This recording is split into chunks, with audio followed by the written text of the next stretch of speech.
So previous sessions पर यानी अगर मैं इंडिविजुअली एक सेशन की बात करूं जहां पर हमने इनहेरिटेंस को पढ़ा और उसके डिफरेंट टाइप्स को देखे, तो उसी इनहेरिटेंस से रिलेटेड ऑल्दो उसी टॉपिक को ये थोड़ा सा मर्ज करता है, कंबाइन करता है, उसी का ये एक पार्ट है। तो सबसे पहले तो हम रिलेशनशिप ऑफ क्लासेस को समझते हैं कि एक्चुअली ऑब्जेक्ट का या फिर क्लास का जो आपस में रिलेशन है ऑब्जेक्ट ओरिएंटेड में ये क्या कहलाता है और किन किन तरीकों से ये प्रोग्रामिंग में या ऑब्जेक्ट ओरिएंटेड मेथोडोलॉजी के अंदर किए जा सकते हैं। तो सबसे पहले थियोरेटिकली इसे समझते हैं। तो types of relationship in object, ठीक है, oriented programming methodology. One of the advantages of object oriented programming language is code reuse. ठीक है, सबसे एक अहम जो एडवांटेज है कि हम ऑब्जेक्ट ओरिएंटेड को यूज करके अपने कोड को रीयूज करते हैं। ठीक है, the reusability is possible due to the relationship between the classes. जब क्लासेस के दरमियान एक रिलेशनशिप बनता है तो ये रीयूजेबिलिटी को बढ़ाता है। Object oriented programming generally support 4 type of relationship that are inheritance, association, composition and aggregation. ये 4 टाइप्स हैं रिलेशनशिप के।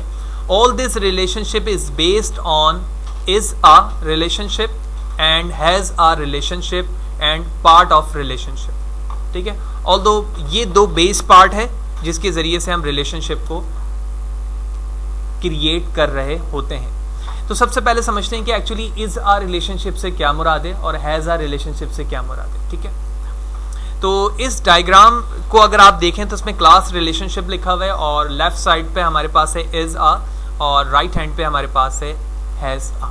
तो सबसे पहले हम इनहेरिटेंस की तरफ मूव करते हैं, जो हम प्रीवियस सेशन पर कर चुके हैं कि इनहेरिटेंस क्या है और किस तरह से ये वर्क करता है, कितने डिफरेंट टाइप्स के इसके टाइप्स हैं। सिर्फ यहाँ पर इस वर्ड को समझना है कि इज आ रिलेशनशिप से क्या मुराद है। इसको हम 2 सेंटेंस से समझते हैं। Ali is a son of Ahmad, इसी तरह car is a vehicle.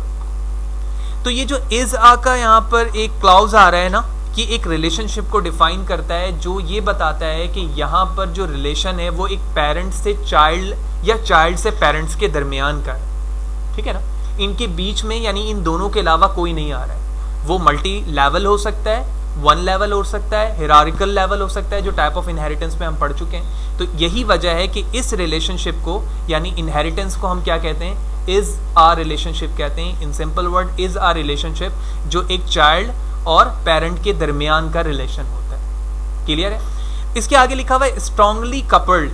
Strongly coupled से मुराद ये है कि जब आप इज आ रिलेशनशिप को परफॉर्म करवाते हैं या करते हैं तो वहां पर रिलेशन स्ट्रांगली कपल्ड इस मानों में होता है कि जो तमाम चीजें क्लास पेरेंट में मौजूद होती हैं वो सारी की सारी चाइल्ड के अंदर आ जाती हैं। यानी आप ऐसे सिनेरियो नहीं कर सकते वहां पर रहते हुए उस फॉर्म में कि उसकी तमाम चीजें इसके अंदर ना आए। ठीक है ना, जब भी आप इनहेरिटेंस को प्रोड्यूस करेंगे, अपने क्रिएट करेंगे अपने प्रोजेक्ट के अंदर, तो वो स्ट्रांगली कपल्ड होंगी। सारी चीजें जो क्लास ए में मौजूद हैं वो सारी बी के अंदर ट्रांसफर हो जाएंगी जब आप उसे इनहेरिट करेंगे। यही वजह है कि इसे स्ट्रांगली कपल्ड कहा जाता है, जो हम प्रीवियस सेशन पे सेपरेटली कर चुके हैं। अब बात करते हैं हम हैज आ रिलेशनशिप की। हैज आ रिलेशनशिप जिसको हम यहाँ पर एसोसिएशन कहते हैं। ठीक है, ये एसोसिएशन भी रिलेशनशिप को बिल्ड करने के लिए C# या .NET के अंदर इस्तेमाल होता है, जो कि जिसके फर्दर 2 टाइप हैं। एक है हमारे पास एग्रीगेशन और सेकंड है हमारे पास कॉम्पोजिशन। तो आप एग्रीगेशन पे देख रहे हो यहाँ लिखा हुआ है वीक बॉन्डिंग, जबकि कॉम्पोजिशन पे लिखा हुआ है स्ट्रॉन्ग बॉन्डिंग। ठीक है, वीक बॉन्डिंग से क्या मुराद है? वीक बॉन्डिंग से मुराद समझने से पहले हम सबसे पहले इसकी एक छोटी सी एग्जांपल पे चलते हैं कि एक्चुअली हैज अ रिलेशनशिप क्या है। हम इसको यहाँ से भी समझ लेते हैं और उसके बाद ये एग्जांपल यहाँ पे लिखी हुई है जो इस बात को बता रही है कि कॉम्पोजिशन और एग्रीगेशन किस तरह से वर्क कर रहे हैं। So association is a relationship between 2 separate classes which establish through their object. ठीक है ना, ऑब्जेक्ट के बिहाव पर इन दोनों के दरमियान क्या होता है, 2 क्लासेस के दरमियान एसोसिएशन प्रोड्यूस होती है। Association can be 1 to 1, 1 to many, many to many and many to 1। ठीक है, इस तरह की रिलेशनशिप हम एसोसिएशन के बेस पर बना सकते हैं। In object oriented programming an object communicates to other object to use functionalities and services provided by the object. Composition and aggregation are the 2 forms of association. यानी ऑब्जेक्ट को आप दूसरी क्लास में मूव करके एसोसिएशन को perform करवा सकते हैं। ये एसोसिएशन 2 तरीकों से होती है, by using composition and by using aggregation. तो अभी हमारी स्टार्टिंग पे बात हो रही थी कि एक्चुअली एसोसिएशन के अंदर जो फर्स्ट पार्ट था हमारा वो क्या था, वीक बॉन्डिंग पे था, जिसको हम क्या कह रहे हैं, एग्रीगेशन।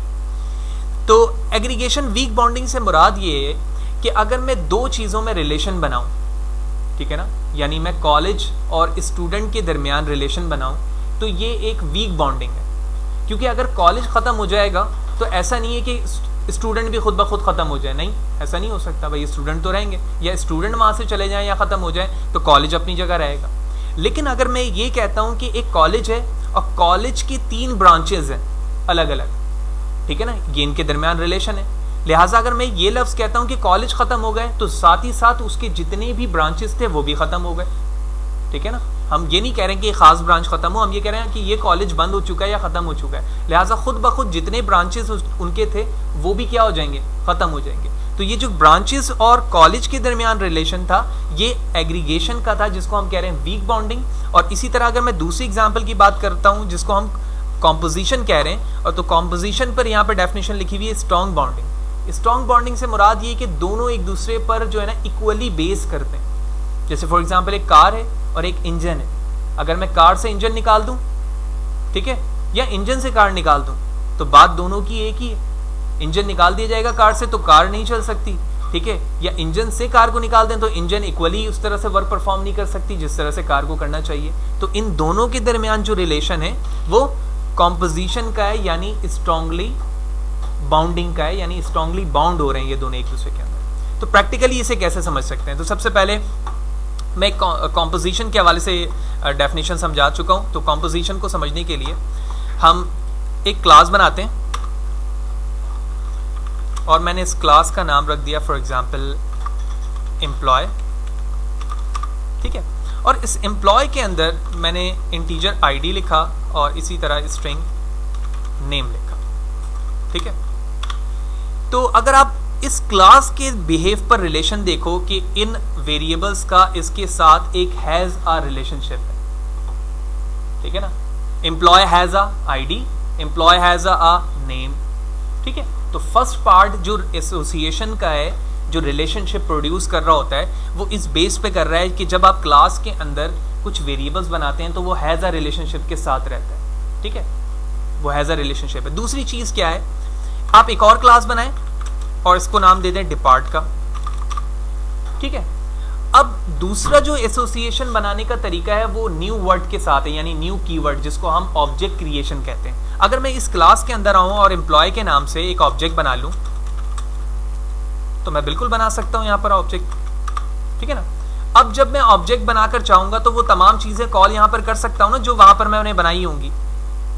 इससे फायदा क्या हुआ, अगर तुम बगौर देखो, इससे फायदा ये हुआ कि मैंने इनहेरिटेंस यूज नहीं की किसी चीज को अपने दूसरी क्लास के अंदर कॉल करने के लिए, बल्कि मैंने एसोसिएशन की लॉजिक यूज की कि मैंने विदाउट यूजिंग इनहेरिटेंस जिन चीजों को मुझे इस क्लास के अंदर कॉल करके डिस्प्ले करवाना है, ठीक है, उन चीजों को मैं एम्प्लॉय के ऑब्जेक्ट बनाकर कॉल कर सकता हूं। तो ये दो अहम लॉजिक थी एसोसिएशन की कि जब आप एक क्लास के अंदर एक वेरिएबल्स बनाते हैं तो वो हैज अ रिलेशनशिप के साथ मौजूद होता है। साथ ही साथ अगर आप एक क्लास के अंदर दूसरी क्लास के ऑब्जेक्ट को क्रिएट करके कॉल करते हैं तो ये दूसरा तरीका है एसोसिएशन क्रिएट करने का दो डिफरेंट क्लासेस में विदाउट यूजिंग इनहेरिटेंस। क्यों? क्योंकि ये हैज अ रिलेशनशिप को जाहिर कर रहा है। बिल्कुल इसी तरह जो अनदर फॉर्मेट मैंने बताए थे कि जो स्ट्रांगली टाइप है या फिर वीक टाइप है, weekly bounding, I mean strong bonding थी या फिर वीक बॉन्डिंग थी, तो उसकी एग्जांपल भी इसी सिनेरियो पर फिट होती है,